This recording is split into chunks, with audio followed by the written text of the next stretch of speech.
Hello, everybody. My name's DEDMan, and we're here for the second part of the expectations of an avid gamer, the reality. This would be after I played the game for a little bit, and it's going to be my first impressions, and then the next set will be the finale.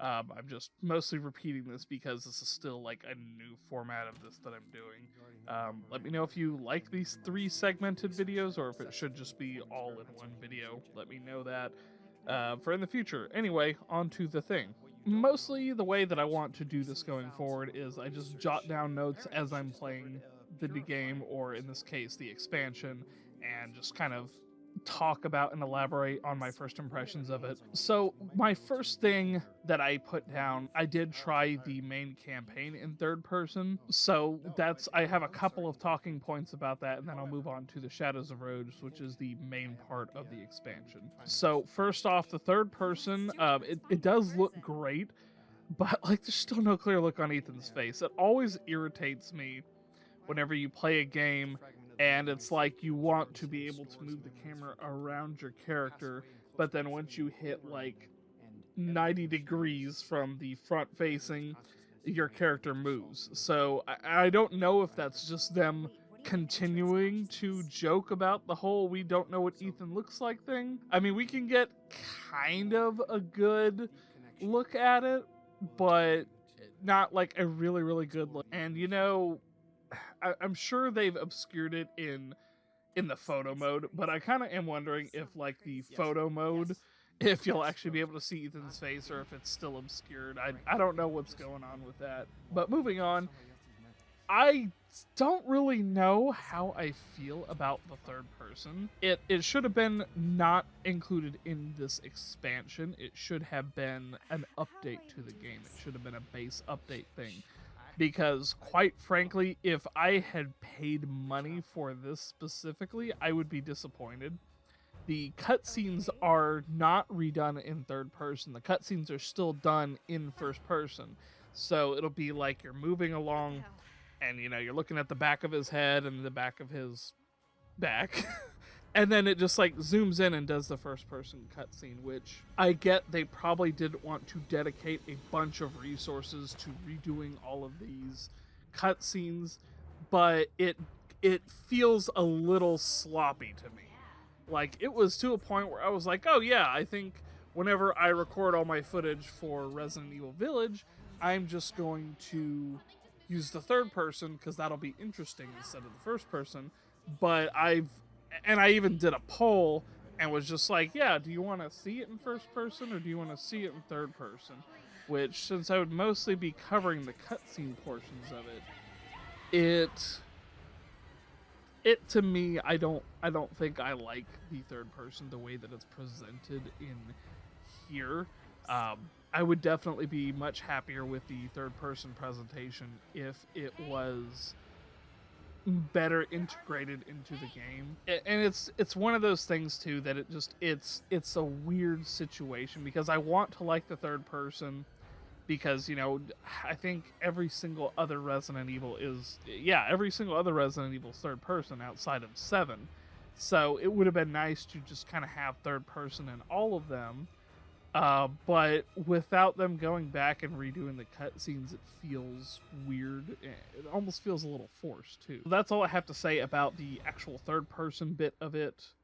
Because I didn't play a lot of the campaign. I played probably like an hour or so.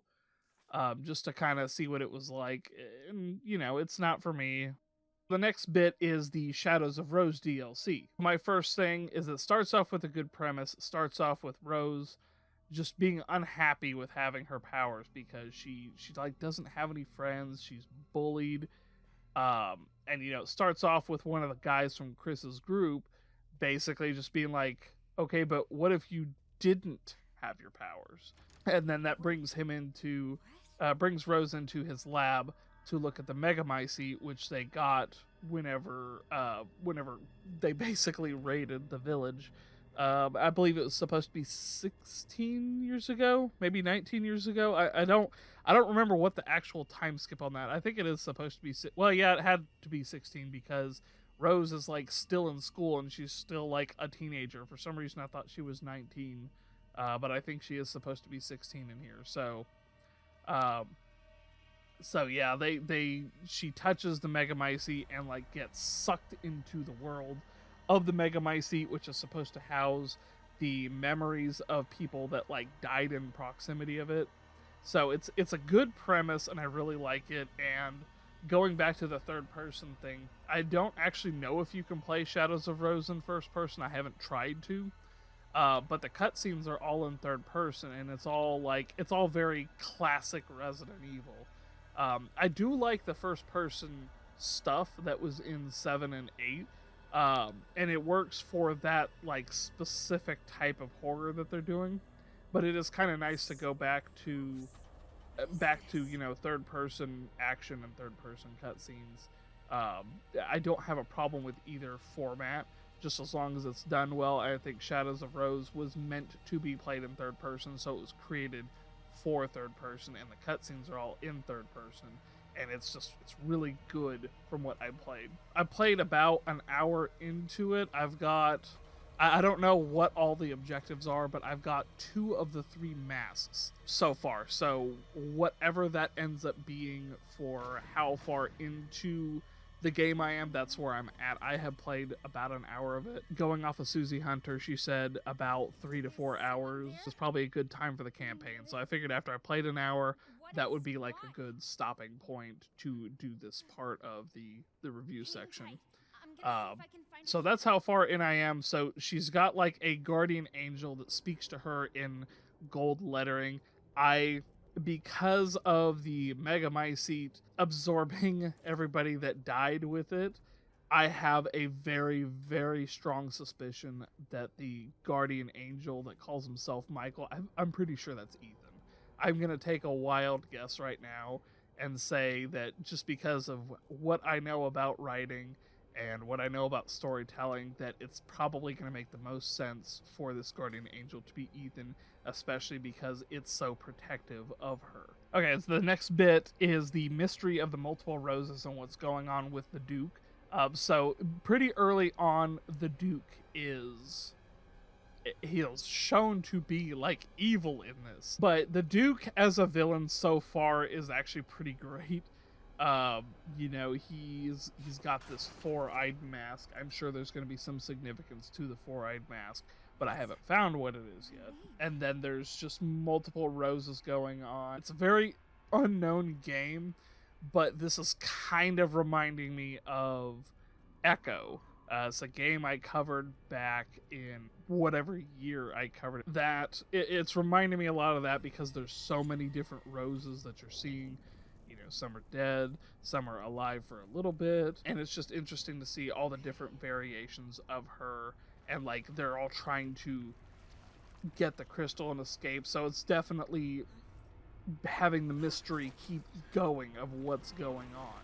And I do love that there's so much packed into this little DLC that, it's not just like a little one and done thing. It looks like they actually took their time with it and made it good. Speaking of all of that, it's nice to see the familiar locations for Shadows of Rose. Right now, like I said, I'm only in a certain spot of it, so I'm still in Castle Dimitrescu. So, and I haven't touched Resident Evil 8 since I played it and beat it. So there's stuff that I am kind of remembering, and I kind of know my way around the castle a little bit, so it's just kind of cool to see these reused areas for like a twist on what we do know. Using the powers, it's a fun way to unlock areas, and it actually works pretty well. I think going forward, if our next Resident Evil protagonist would have some kind of powers to help combat the BOWs, or the Mycete, or whatever ends up being the next thing for Resident Evil. It's really fun to play with those powers. So far, all I can do is I can unlock areas by pointing my hand at the little hardened part of mold, and I can slow down the whatever they're supposed to be. I don't know if that's going to be explained or not. I know they're not like molded, or at least they don't look like it. They don't look like the black sludge, but they kind of remind me of the molded, but like maybe like an almost calcified version of them. I'm really not sure what to make of them yet, but they are a pretty neat enemy, and it's definitely putting my whole survival horror thing on edge. They're actually reminding me kind of the Regenerators, not in any sense of like their powers or anything, but just these sounds they make, as well as just their general appearance and the way they move is just reminding me heavily of the Regenerators. And the last little bit I really have to say about it is they also don't drop any items, making the like actual survival horror part of that better.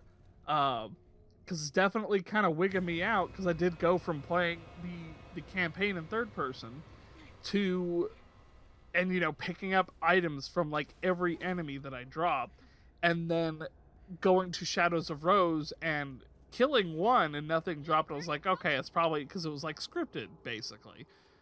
So, and you know, the couple, and then I kill a couple more, and then a couple more. I'm like, oh shit, none of them are dropping anything. So, so that's not good.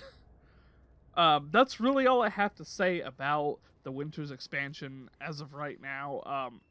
Like I said, I haven't played Resident Evil 8 since I first played it and streamed the entire game and played it in a one sitting, beat the whole game in one day. So, and at that point, I had only played like a couple of maps of Mercenaries, so I don't have any of the new Mercenary stuff unlocked. I am going to try to work on that and get, and maybe get a little bit of what's supposed to be, because you know, you have a couple of new characters. You have at least Heisenberg and Lady D. And they look like they're really fun to play as. So I do want to put that in the final review. As far as like how long that's going to take, I can't tell you for sure. But I will try to have that as soon as I can. Mostly I just wanted to have this little first experience with the Winter's expansion, and then I'll follow up with the finale at some point. But that's going to be it for this video. Thank you so much for watching, and try not to die out there.